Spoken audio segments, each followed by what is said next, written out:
いきなりですが、私たちが普段見過ごしているアリたちの世界を想像したことはありますか？もし彼らが突然、人間のような高知能生物になったら、彼らから見た世界はどんな風に映るだろう。そして彼らの宇宙観はどのようなものでしょう。はじめまして、あなたの睡眠をサポートする解説系チャンネル、枕元の寝かしつけ屋です。今回の動画は、想像力を膨らませて、もしアリが突然、人間の知能があったら、アリ社会はどのように変化し、発展するか考えてみたいと思います。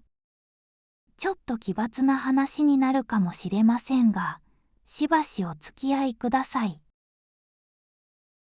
人間とアリは、同じ世界を生きながら異なる次元で生きる存在のようなものです。人間は三次元空間に生きる高度な生物であるのに対し、アリは視覚的には二次元空間に生息しています。宇宙の法則では、低次元の生物は高次元の生物の存在を認識できないため、人間にとってアリは簡単に観察できても、アリは我々を立体的に捉えることはできません。アリの視点から見れば、人間は立体的な存在ではなく、無限に広がる平面上の存在として捉えられるでしょう。しかし、もしアリたちが突如として人間の知能を持つようになった場合、彼らの宇宙観は一変するでしょう。仮に、知能のあるアリの巣穴の周りに、面白半分で砂糖をばらまく気まぐれな人間がいるとします。そしたらアリ社会の中で宗教的な信念を持つ者たち、いわゆるアリの中の神学者たちは、これを神からの贈り物と解釈するでしょう。また、気まぐれな人間は急に砂糖をばらまくのをやめれば、アリたちは祈りを捧げ始めるでしょう。しかし、どんなに祈っても砂糖がもらえないことが続ければ、アリ社会では神の存在に疑念が広がり、やがて啓蒙運動が勃発するかもしれません。その結果、数多くのアリの科学者たちが台頭し、自分たちの巣穴、すなわち生息環境に興味が湧き、研究を始めるに違いない。彼らはすぐに、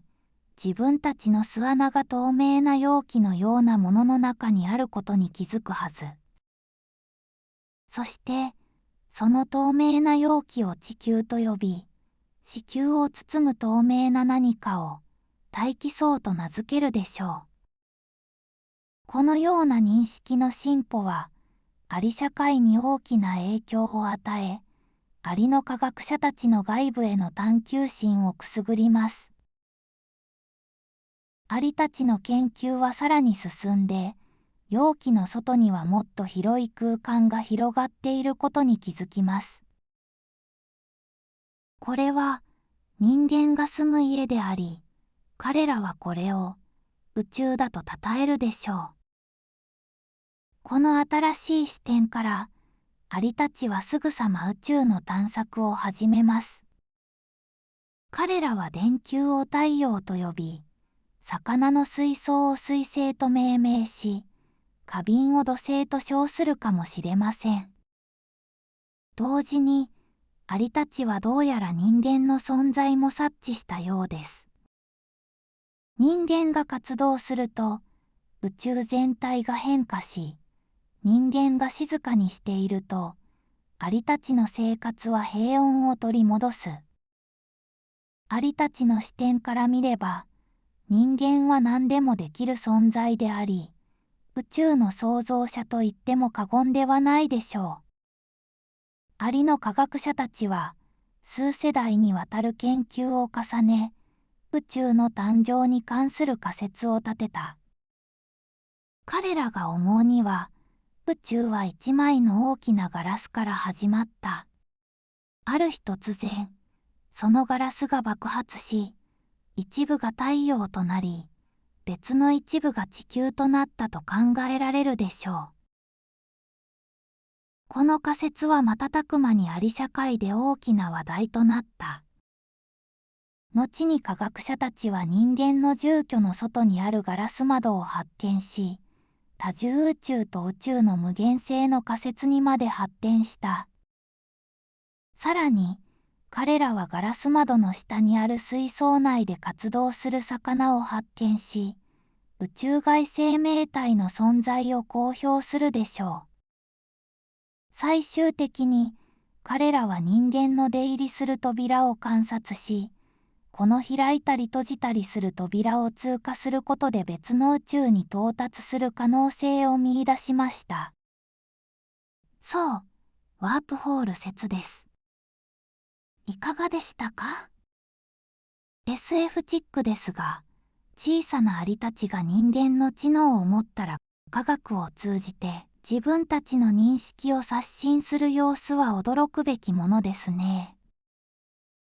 でもアリの宇宙観から見れば、人間の住居が彼らの認識の限界であるかのように思えます。あれ？でもそれは我々人間にも言えることだと思いませんか？もしかしたら、私たちには観測できないより高次元の存在にとって、我々はアリのような存在であり、我々を観察しては、時折面白半分で砂糖をばらまいたりするかもしれませんね。もしそうだとしたら、私たちが普段当たり前にしていることや、常識だと思っている理論、神に対する考え方など、高次元の存在から見れば、少し可愛いらしいものに映ると思いませんか？こんなに可愛いらしいものを見守れるのであれば、人間がアリの巣穴に砂糖をばらまくみたいに、高次元の存在も人間には何かイレギュラーなものを与えたくなると思うのです。今もどこかで、私たちが何を学び、どのように進化していくか興味津々に観測しているかもしれませんね。時には手助けをしたり、時には新たな課題を投げかけたり。そして、高次元の存在の上にはもっと上の存在がいて、その無数のつながりで出来上がったのが宇宙なのかな、と考えたら、ちょっと興味深いですね。まあ、これも仮説のまた仮説なので、科学的な証拠がないことを忘れてはいけません。